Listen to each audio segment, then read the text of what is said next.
देखिए जो ये फिलिस्तीन का विवाद देख रहे हैं ना, इस विवाद को पैदा किया था एक्चुअली में इंग्लैंड, और इंग्लैंड पर किसी ने आरोप ही नहीं लगाता था। एक दौर था जब 1920 का जो प्रथम विश्व युद्ध का दौर चल रहा था तो पूरी दुनिया में इंग्लैंड ने घूम घूम के कब्जा कर रखा था।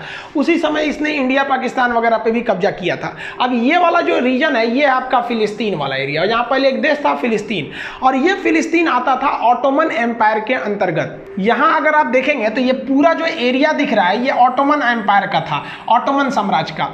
ये तुर्क कहे जाते थे ऑटोमन साम्राज्य वालों का, और इनका नहीं जमता था ये अरब वालों से। तो ये एरिया था अरब वालों का, ये एरिया था ऑटोमन का। जो प्रथम विश्व युद्ध चल रहा था वो 1914 से 1918 के बीच में चला। 1919 में वो वर्साई की संधि द्वारा खत्म हो गया। ये प्रथम विश्व युद्ध में बताएंगे कि क्या क्या हुआ था उसमें। अब इस प्रथम विश्व युद्ध में इंग्लैंड जो था बाकी सारे वेस्टर्न कंट्री मिलकर इस ऑटोमन साम्राज्य पर धावा बोल दिए और इसका बिखराव चालू हो गया। प्रथम विश्व युद्ध में इजराइल के जो यहूदी थे, इजराइल तो उस समय कोई देश ही नहीं था, वो तो इधर बना है, तो यहूदी जिन्हें हम ज्यूज कहते हैं उन पर हिटलर ने प्रथम विश्व युद्ध के समय बहुत अत्याचार किया, खोज खोज के मारना चालू किया यहूदियों को। जबकि यहूदी इस दुनिया में उनका अपना कोई देश नहीं था, जहां तहां थे, वो बहुत ही अमीर और बहुत ही तेज दिमाग के होते हैं यहूदी।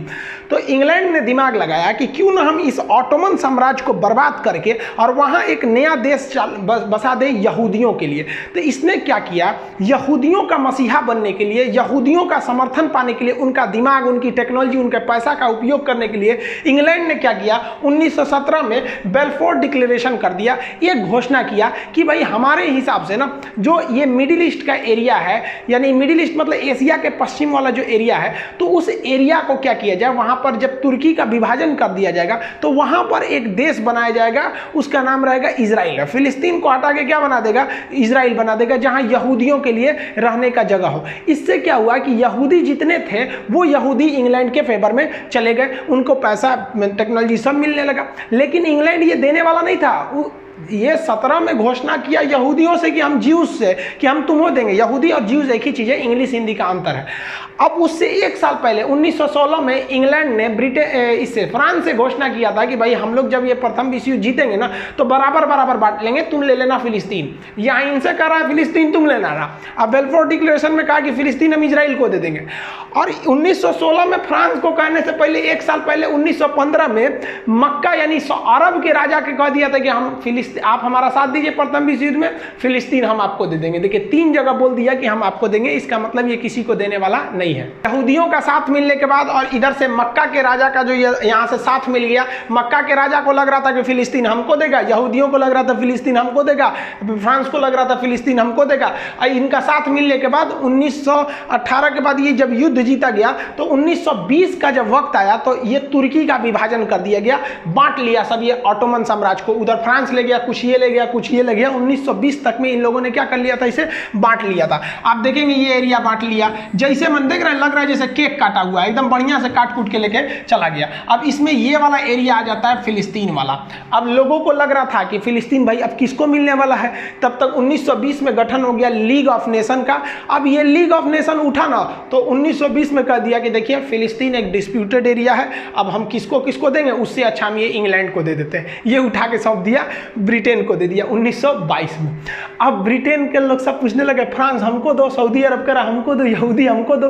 तो फ्रांस ने कहा कि देखिए भैया हम ये किसी को देने वाले नहीं है, पहले हम यहाँ पर लोगों को शिक्षा देंगे और शिक्षा देंगे, उसके बाद जो लायक होगा उसे हम सत्ता सौंप देंगे। अब यहाँ ईसाई भी रहते थे, ज्यूज यानी यहूदी भी रहते थे, जैसे क्रिश्चियन को हम ईसाई कहते हैं, ज्यूज को यहूदी कहते हैं, तो मोहम्मदन को हिंदी में मुस्लिम कहते हैं। तो ये लोग रहते थे, इन लोगों को अलग अलग शिक्षा देने लगा और इन लोगों में दंगा फसाद चालू कर दिया। यहाँ पर दंगा फसाद जब होने लगा 1922 के बाद तो एक मील कमीशन का गठन किया। मील कमीशन ने कहा कि फिलिस्तीन को 3 भाग में बांट दो, यहूदियों को दे दो, मुसलमानों को दे दो, ईसाइयों को दे दो। लोगों ने इसका विरोध किया। इंग्लैंड जानबूझकर चाहता था कि यहाँ पर एक एरिया हमेशा डिस्टर्ब रहे, क्योंकि इंग्लैंड को पता था कि एशिया का पश्चिमी भाग जिसे हम मिडिल ईस्ट कहते हैं, मिडिल ईस्ट में 17 देश आते हैं, तुर्की, साइप्रस, सीरिया, लेबनान, इजराइल, फिलिस्तीन, जॉर्डन, मिस्र, Saudi Arab, Yemen, Oman, UAE, Qatar, Bahrain, Kuwait, Iraq, Iran. 17 हो गया, आप गिनते रहिएगा इसको। इसमें देखेंगे तो ये जो मिस्र है ये भले एशिया में नहीं आता है, ये अफ्रीका में आता है, लेकिन मिडिल ईस्ट में इसको भी काउंट किया जाता है। ये सारे मुस्लिम कंट्री थे और इनके पास पेट्रोलियम का बहुत बड़ा भंडार था, खनिज बहुत ज़्यादा थे। तो इंग्लैंड जानता था कि अब हम भले इसको हम लोग क्या करना है कि हमको ये एरिया डिस्टर्ब रखना है ताकि इन लोगों पर हम आराम से कंट्रोल कर सके। तो इंग्लैंड ने इसीलिए ईजाद किया ये वाला एरिया के। इंग्लैंड यहाँ पर दंगा फसाद कराते रहा, कभी शांति नहीं बैठा ताकि इस पूरे एरिया को डिस्टर्ब किया जा सके। और डिस्टर्बेंस अभी चल ही रहा था कि द्वितीय विश्व युद्ध भी चालू हो गया। द्वितीय विश्व युद्ध में यही लोग जीते थे, इंग्लैंड, फ्रांस, अमेरिका वगैरह वालों ने। तो इन लोगों ने, इंग्लैंड ने क्या कहा कि देखो भैया 1922 में लीग ऑफ नेशन ने हमें ये फिलिस्तीन दे रखा था, हम क्या करते हैं इसे हम दे देते हैं यूएनओ को। यूएनओ का गठन हो गया था 1945 में, इसने फेंक दिया यूएनओ को। यूएनओ एक ऐसी संस्था है कि जहां अगर किसी चीज को फेंके तो उसको बर्बाद होना फिक्स है। जैसे जवाहरलाल नेहरू ने यूएनओ में दे दिया था कश्मीर मुद्दा, सॉल्व हो गया कश्मीर मुद्दा, अभी तक सॉल्व नहीं हुआ। मतलब इंडिया पाकिस्तान में ना डिस्प्यूट है, वो 370 का हट जाना, वो कश्मीर सॉल्व नहीं है, वो तो हमारा इंटरनल मामला है 370 हटाना। तो ये यहां ले जाकर फेंक दिया। ये क्या किया यूएनओ ने 1947 में, यूएनओ ने क्या कहा कि जो मील आयोग बैठा था ना, जो 3 भाग में बांटने को कहा था, वो सही है, इसको बांट देना चाहिए। 11 मेंबर की इसने एक कमेटी बनाई जिसमें इंडिया भी शामिल था। उसने कहा कि जो फिलिस्तीन एक देश है, ये फिलिस्तीन देश से नहीं, हटा दो इसको, फिलिस्तीन कोई दिक्कत नहीं है। जीव जो यहूदी हैं उन्हें 44% दे दो, अरब वाले जो उधर से मांग कर रहे हैं उन्हें 55% दे दो, और जो राजधानी जेरूसलम होगी, इसकी जेरूसलम का एरिया जो 1% है, वो उसको कंट्रोलिंग हम करेंगे, यूएन कह दिया। अब देखिए इसका असर क्या हुआ। ये जो ग्रीन वाला कंट्री देख रहे हैं, ये है फिलिस्तीन 1946 में। जब ये मुकदमा गया यूएनओ के पास तो इसने कह दिया इसको 2 भाग में बांट दो।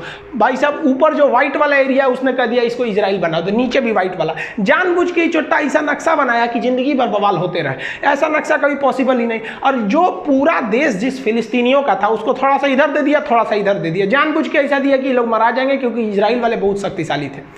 इस फैसले का सबने विरोध किया, लेकिन इजराइल के जो यहूदी समुदाय थे उन्होंने तो खुल के समर्थन किया। इनका कोई देश नहीं था, कहीं कुछ नहीं था, इनको एक बना बनाया देश मिल गया। भाई फिलिस्तीन वाले गायब हो गए, देखिए ना यहाँ फिलिस्तीने नहीं है, अब ये वाला एरिया हो गया। अब जैसे यूएनओ ने ये डिसीजन दिया तो 14 मई 1948 को ब्रिटेन कहा कि अब मेरा काम खत्म, भाई हमको क्या मतलब है, यूएनओ ने डिसीजन दे दिया वही समझो।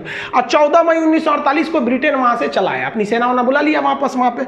और 14 मई 1948 को, ये 48 को है, तो 48 को एक देश का जन्म हो गया, फिलिस्तीन के जगह पे इजराइल।